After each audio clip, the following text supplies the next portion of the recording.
Les mini-maisons de la rue Alfred-Morin à Baie-Saint-Paul seront finalement prêtes à être mises en vente. C'est au coût de 155 000 $ que les deux maisons seront offertes à tout citoyen résidant à Baie-Saint-Paul depuis plus de 2 ans et n'étant pas déjà propriétaire. Les mini-maisons devront également agir obligatoirement à titre de résidence principale des occupants. 3 autres mini-maisons devraient d'ailleurs être livrées prochainement pour une mise en vente ultérieure. La ville de Baie-Saint-Paul prendra les candidatures à compter du 2 novembre et pour le mois à venir. Elle devrait ensuite procéder par tirage au sort pour attribuer les maisons ainsi que les terrains à 2 candidatures d'achat admissibles et préapprouvées.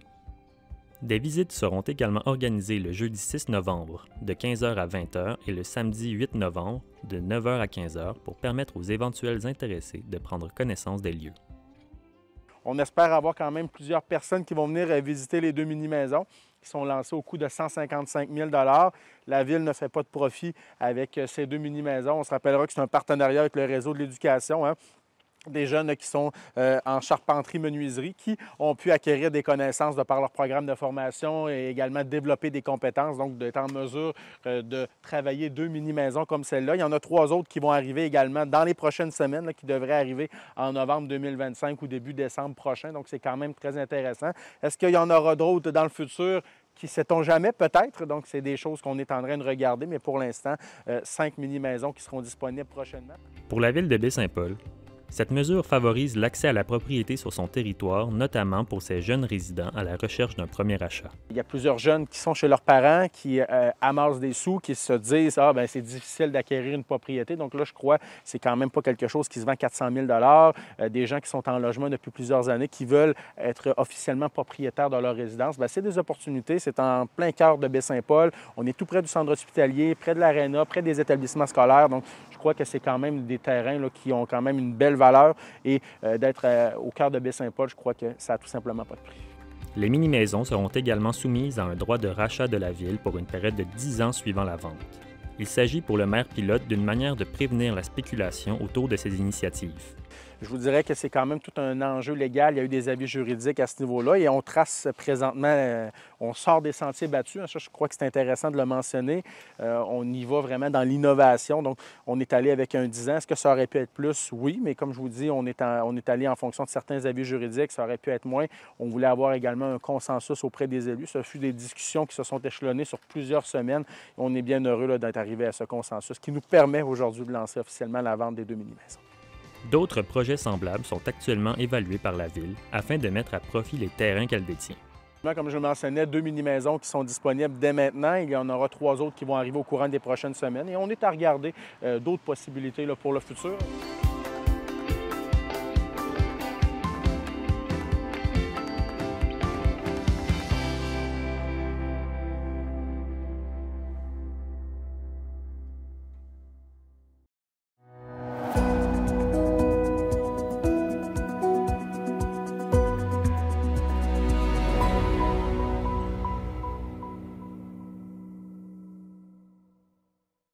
La semaine dernière, la MRC de Charlevoix annonçait un soutien de près de 24 000 $ à Réseau Charlevoix, les propriétaires du train de Charlevoix. Avec la saison du train qui approche de son terme, on est venu ici à l'atelier du train de Charlevoix rencontrer Nancy Bellé, directrice générale de Réseau Charlevoix.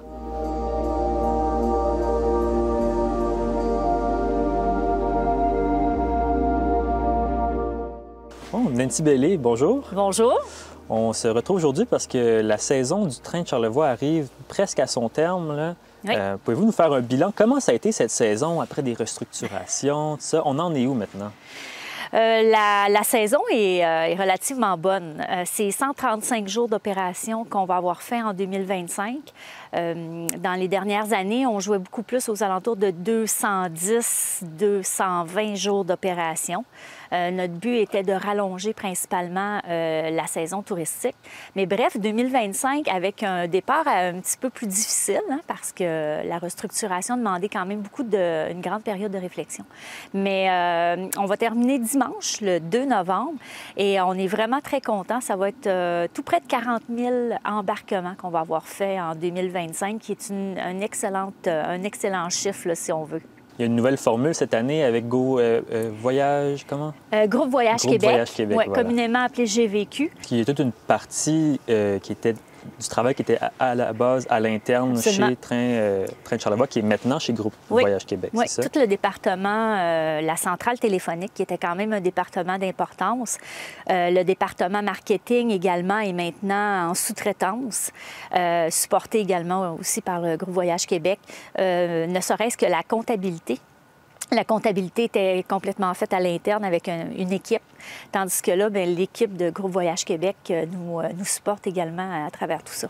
Il y a eu des années difficiles chez Train de Charlevoix.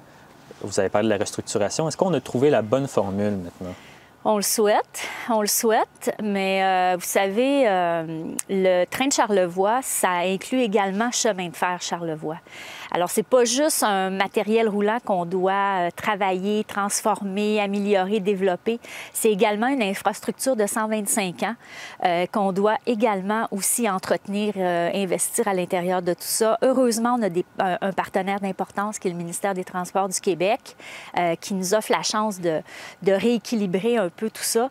Est-ce que les années vont être moins difficiles, plus difficiles? Écoute, présentement, on est dans une belle période, parce que le plan d'action qu'on a présentement va évoluer sur 3 ans. On se tient à ce plan-là, et puis toujours dans une vision de développement plus au niveau partenariat, pour aller plus loin et plus fort. Si je comprends bien, le financement public reste une avenue que vous voulez privilégier dans l'avenir pour soutenir le Train de Charlevoix? Bien, c'est pas sans privilégier, parce qu'on va tout le temps vers l'augmentation des revenus autonomes. C'est le but recherché. Mais si vous me posez la question autrement, à savoir est-ce que le train de Charlevoix et chemin de fer Charlevoix vont devenir autonomes à un moment donné, bien, je veux dire, c'est difficile à y penser. On a un territoire ferroviaire de 144 km à entretenir entre mer et montagne. Ça, c'est supporté par le train touristique. Donc, c'est sûr que dans un avenir moyen, c'est clair que ça va encore quand même nous demander de l'aide.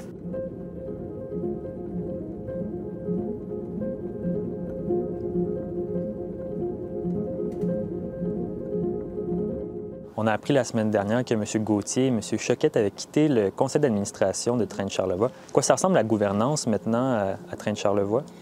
M. Gauthier et M. Choquette ont quitté le conseil d'administration, mais la composition du conseil d'administration est quand même restée avec la même réglementation, les mêmes règles. Donc, maintenant, ce qui se joint à nous, c'est M. Bernard Sanso, qui est vice-président au niveau finances de Groupe Le Massif. Donc, alors là, la gouvernance va peut-être plus bouger dans les prochains jours parce qu'on approche du 2 novembre. Alors, avec les élections également, on a un représentant de Baie-Saint-Paul et un représentant également de Petite-Rivière-Saint-François. Alors, c'est vivant, hein, un conseil d'administration, ça se développe en fonction des intérêts et des attentes de chacun des membres. Puis c'est important aussi de faire du renouveau à travers tout ça dans une vision d'avenir. Des fois, d'un œil extérieur, on a l'impression que c'est compliqué à comprendre la gouvernance chez Train de Charlevoix. Oui. Il y a toute la portion aussi, vous le mentionnez, chemin de fer Charlevoix. C'est quoi l'implication de ces deux entités? Ils sont interreliés. C'est vraiment interrelié. Réseau Charlevoix a été créé, c'est un organisme à but non lucratif, comme on le sait. Et à la base, il a été créé avec des règles de gouvernance qui offraient 2 postes aux 2 municipalités qui étaient à l'origine de cette organisation-là. Donc, on avait 2 représentants de Baie-Saint-Paul et 2 représentants de Petite-Rivière-Saint-François. Et par la suite, Groupe Le Massif, ça avait gardé 4 postes. Donc, 4 représentants. Alors là, il y a eu de la mouvance. On a eu M. Germain de Groupe Germain. On a eu Daniel et Claude qui ont été là en tout temps. L'implication de tout ça, c'est que Chemin de fer Charlevoix est au centre également de nos préoccupations et de nos discussions au conseil d'administration. Présentement, on est dans un développement, dans une mouvance. Le premier maillon, c'est le départ de Daniel et de Claude du conseil d'administration, l'arrivée de Bernard. Il y a 3 postes présentement de vacants et on est à la recherche justement d'un renouveau au niveau du conseil d'administration et de repenser à tout ça. Maintenant, en considération le développement de Réseau Charlevoix, il faut définir quels seront le développement de cette organisation, le chemin de fer à travers tout ça. C'est vrai que c'est compliqué. C'est vraiment compliqué. Mais par contre, au-delà de la complication, c'est des gens qui veulent conserver nos acquis ferroviaires. On a un train touristique qui, on l'a vu en 2025, a vraiment beaucoup intéressé le Québec, la clientèle du Québec. Il ne faut pas le perdre. On est le seul train touristique au Québec. J'en parle souvent avec un de mes amis qui est le directeur général de la Société des chemins de fer de la Gaspésie, qui, eux, souhaiteraient revoir arriver un train touristique. Nous, on l'a. On peut tous se donner l'effort de le travailler et de le travailler intelligemment. Vous mentionnez, il y a 3 postes vacants en ce moment. Comment c'est décidé qui va occuper ces 3 postes? Bonne question. Bonne question parce que ça fait partie des règles générales reliées au conseil d'administration. Il faut comprendre aussi que malgré le fait que ça fait une dizaine d'années que je suis au conseil d'administration, moi, je ne proviens pas de ce milieu-là. Alors, pour moi aussi, c'est quand même assez nouveau, tout ce qui touche le conseil d'administration. Mais ce que je peux dire, c'est que présentement, ces postes-là, ils sont vacants et ce qu'on souhaite, c'est intégrer des nouvelles personnes qui vont nous pousser à aller encore plus loin. C'est ça l'idée principale du conseil d'administration présentement. Parce que souvent, on va dire que c'est les assemblées générales qui vont voter ces décideurs-là. Là, ici, on ne sait pas trop. Les règles sont différentes parce que jusqu'à date, c'est toujours Groupe Le Massif qui a le contrôle sur ces 4 postes, Baie-Saint-Paul sur 2 et Petite-Rivière-Saint-François sur 2. Alors là, présentement, on en a 2 de libres, Petite-Rivière-Saint-François et à Baie-Saint-Paul. Alors, à voir comment le conseil qui va reprendre après les élections, avec les nouveaux membres, voir comment ces gens-là vont vouloir évoluer dans tout ça.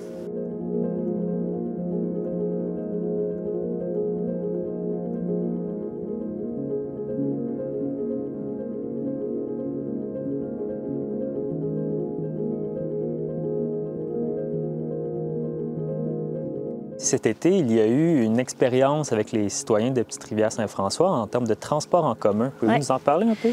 C'est une discussion qu'on avait eue avec le maire, avec Jean-Guy Bouchard, qui traînait depuis longtemps dans nos discussions, si on veut.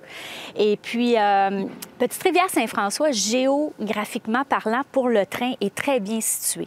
Pourquoi? Parce que le train, à tous les jours, part de Québec. Et donc passe à Petite-Rivière-Saint-François, puis en fin d'après-midi, il retourne vers Québec, donc repasse. Et cette année, on a pris la décision tous ensemble de travailler sur un projet pilote.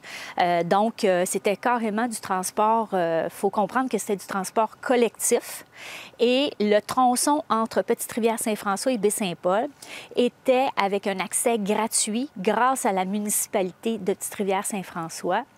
On en est présentement à la fin. On a eu aux alentours, je crois, de 400 quelques personnes qui ont passé. Pas plus tard que la semaine passée, j'avais une garderie qui était là avec 3 intervenantes qui ont adoré. Alors, les résidents de Petite-Rivière-Saint-François avaient la chance de prendre le train à 9h30, rentraient à Baie-Saint-Paul à 10h15 et repartaient à 15h. Alors, juste un beau moment pour venir profiter de Baie-Saint-Paul. Qu'est-ce qui empêche d'étendre le service partout dans la région, un service qui pourrait être complémentaire ou même remplacer le service d'autobus? L'argent? L'argent, parce que, comme je vous dis, l'élément déterminant avec Petite-Rivière-Saint-François, c'est qu'avec le même train, on est capable de desservir cette municipalité-là. Donc, si on voulait faire l'exercice, je dis n'importe quoi, exemple, avec les éboulements, bien, ça serait un aller sans retour, si on veut, ou un aller-retour. Mais là, on ne parle plus de transport collectif, on parlerait beaucoup plus de balade en train. Alors, tu sais, il y a tous ces éléments-là. Si on voudrait vraiment se doter d'un transport mobile, d'intégrer la mobilité à travers Charlevoix, ça prendrait un matériel dédié, bien entendu. Qui pourrait circuler sur les rails de Oui, de train absolument. Charlevoix? On a 4 trains. On en a un qui est en fin de vie présentement. On en a 2 qu'on conserve là, pour le trafic régulier. Puis, on pourrait en avoir un autre. Merci beaucoup, Mme Bellé. Ça fait plaisir.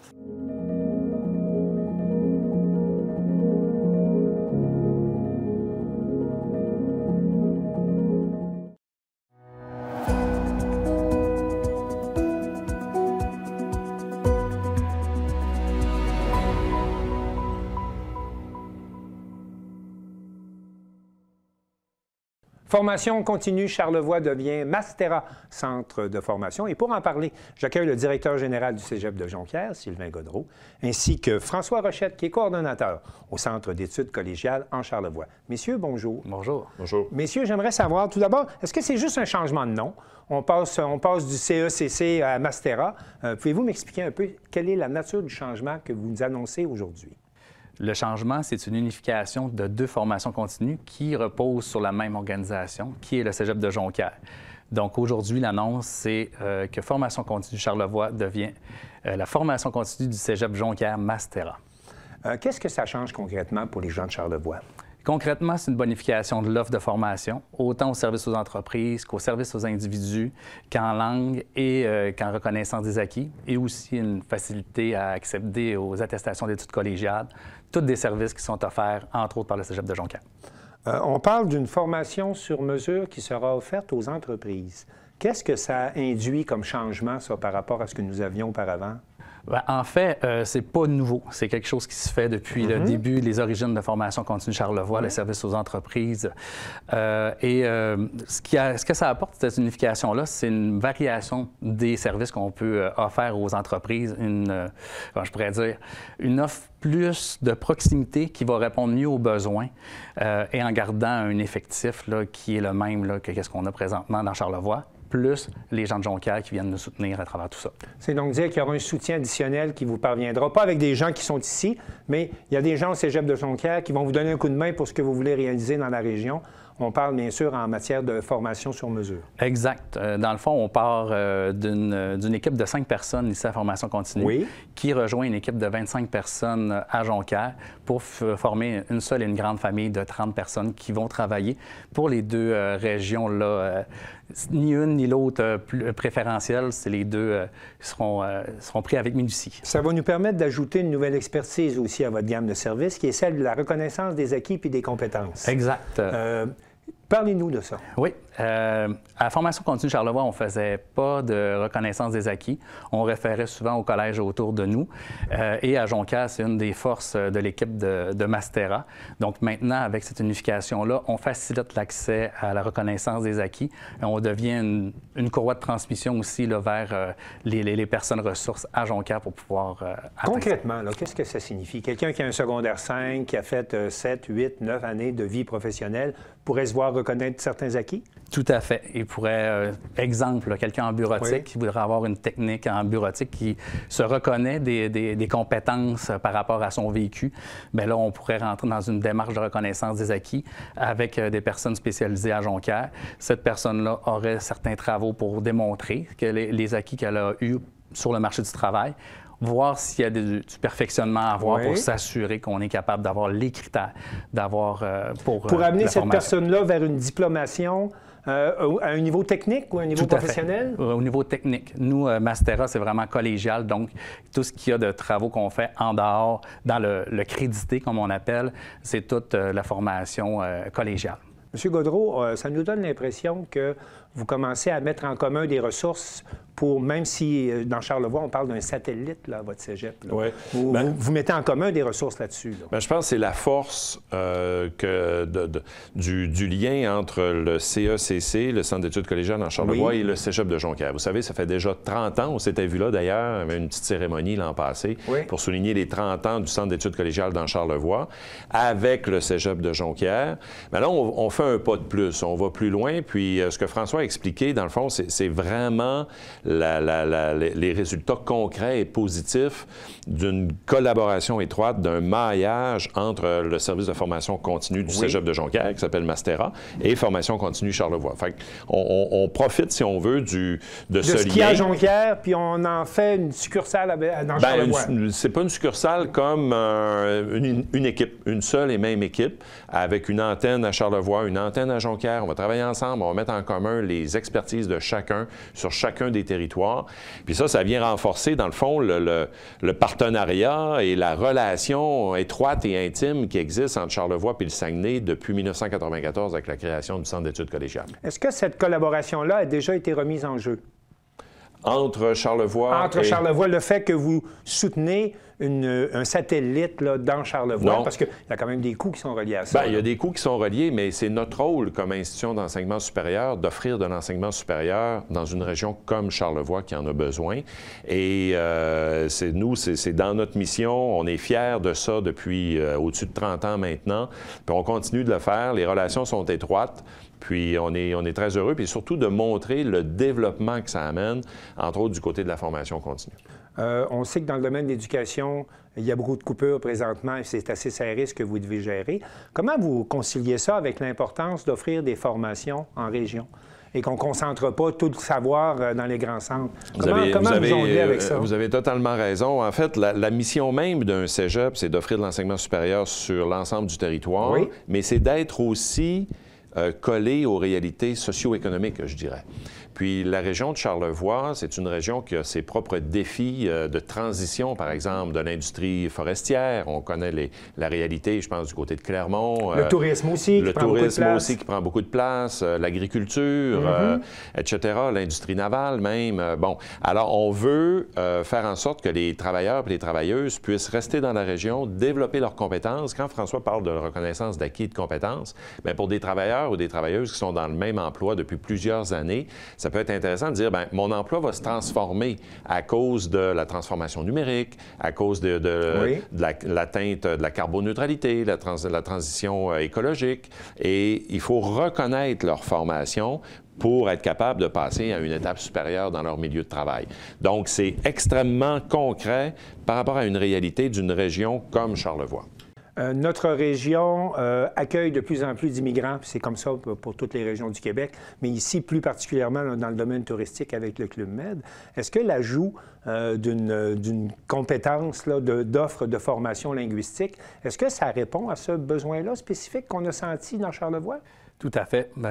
Formation continue Charlevoix répondait déjà en partie à des besoins. Parce qu'on a des bons contingents de travailleurs étrangers maintenant ici. Là. Exact. On travaillait déjà en partenariat avec la Maison Mère, entre autres, pour les gens en espagnol qui voulaient apprendre l'espagnol, justement, pour pouvoir travailler. Puis les Espagnols qui veulent apprendre français?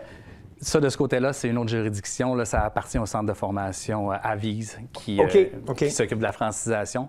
Mais nous, de notre côté, c'est vraiment plus les personnes qui désiraient parler espagnol, être capables de rentrer en contact avec leurs employés, entre autres. C'était des personnes qu'on était capable de former. Et maintenant, avec le centre linguistique qui arrive, ça arrive avec une expertise plus grande, avec un bassin de formateurs plus grand.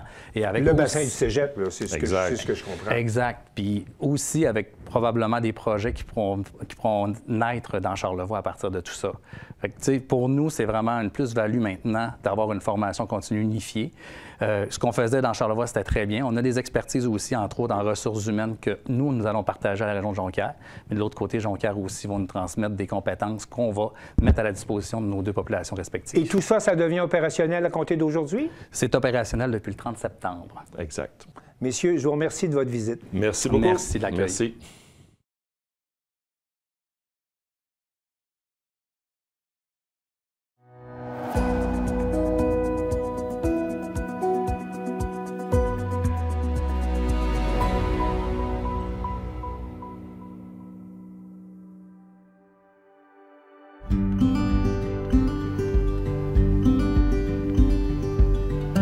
On se retrouve ce matin au jardin collectif de Serge Bouchard à Sainte-Irénée.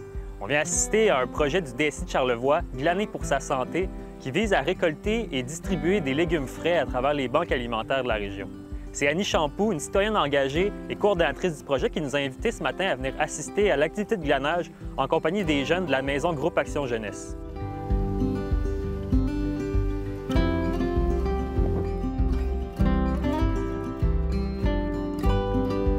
Le glanage, c'est une vieille tradition qui remonte peut-être à l'Antiquité. C'est que quand un producteur agricole fait une culture quelconque, ça peut être, dans le temps, c'était des céréales, mais oui, c'est maraîcher, à un moment donné, on se ramasse qu'on a soit pas le temps, ou soit que la production l'année a été généreuse. Fait qu'il nous reste de la production qui est au champ, mais qu'on ne pourra pas cueillir, qu'on n'a pas le temps de cueillir. Donc, le glanage, c'est de permettre à du monde qui sont généralement en situation d'insécurité alimentaire de venir chercher ce qui reste dans le jardin.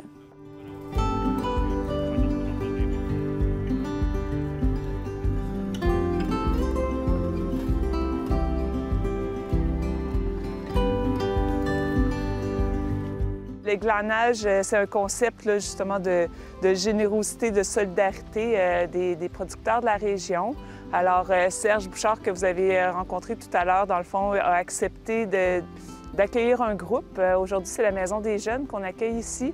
Alors, c'est une récolte. Dans le fond, glaner, c'est récolter les surplus des potagers pour pouvoir les partager avec les cueilleurs, la banque alimentaire, puis le producteur.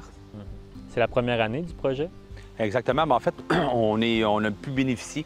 C'est une concertation locale au niveau de la sécurité alimentaire qui a déterminé justement de prendre certaines opportunités au niveau de sources de financement, entre autres le CRISA, qui est le Comité intersectoriel régional en sécurité alimentaire. Donc, il y avait un budget qui était offert là pour 2 années. Donc, justement, de mettre certains volets en sécurité alimentaire pour la population la plus vulnérable. Donc, on a déposé comme n'importe qui, puis finalement, notre projet a été retenu, là. Donc, le projet se compose de 5 volets, dont le volet glanage, entre autres, là, pour redonner à la communauté. Ça coupe vraiment bien. Tu vois, comme ça. Et voilà. Fait que tu peux enlever les feuilles qui sont moins belles. Puis on va le mettre dans la brouette là-bas ensuite. Fait que là, il faut que tu le casses un peu. C'est ça, direct de même. Moi, je vais te le couper. Ça vient d'où ce projet-là? C'est quoi l'historique du projet un peu? L'historique du projet, en fait, c'est qu'il y a déjà eu le circuit alimentaire qui a bénéficié du même financement pour 5 ans. Donc, c'était vraiment d'élaborer, de voir un peu toute la trajectoire alimentaire, que ce soit la production, transformation, jusqu'à la valorisation finalement des déchets. Puis ensuite de ça, bien, suite à la fin de ce projet-là, il y avait encore une enveloppe budgétaire qui était possible d'avoir, donc celle dont je parlais tout à l'heure, qui fait qu'on a postulé dessus, puis finalement, le projet a été retenu. Donc, c'est un projet qui va se déployer à partir de juin 2025 jusqu'à la fin mai, finalement, 2027, donc sur 2 ans.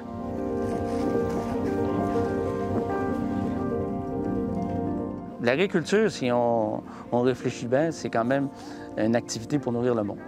Je pense qu'on a quand même une responsabilité sociale de nourrir tout le monde. Puis si on est capable d'aider sans que ça soit un fardeau financier, quand ça soit un fardeau de... Parce que c'est eux autres qui organisent, là. C'est pas moi qui appelle tout le monde pour venir, là. Si c'est facile à faire, puis que ça peut aider, puis que soit je suis gagnant ou soit que je suis pas perdant, moi, je trouve que c'est correct, là. Ça fait partie de mes valeurs.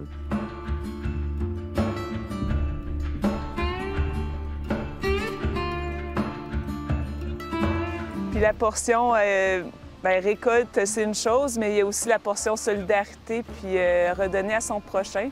Alors, vous allez voir la banque alimentaire arriver avec son camion. Alors, on veut faire vivre l'expérience aussi que cette récolte-là qu'on a faite aujourd'hui ensemble, bien, elle s'en va aussi à la banque alimentaire pour des personnes qui ont peu d'accès à des légumes frais, là.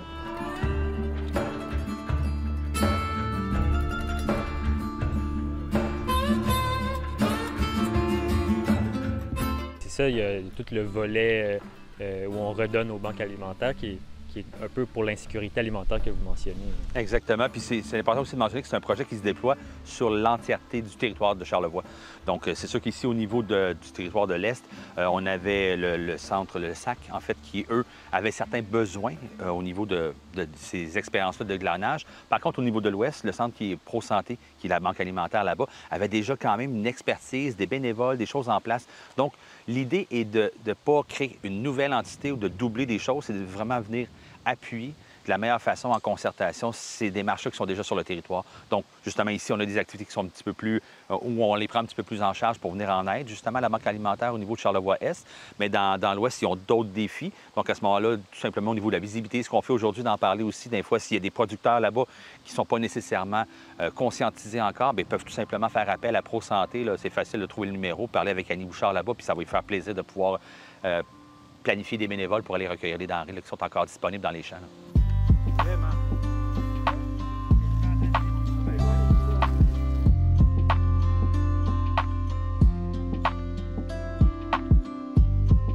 Pour nous autres, la banque alimentaire, avoir des légumes, écoute, des maraîchers puis du glanage comme ça, c'est important parce qu'on a de moins en moins dans les épiceries que moi je vais chercher à cause des Flash Heroes, puis tu sais, ils essayent de récupérer. Fait que nous autres, on a de moins en moins dans les épiceries, fait que ça, c'est merveilleux là, pour la banque alimentaire.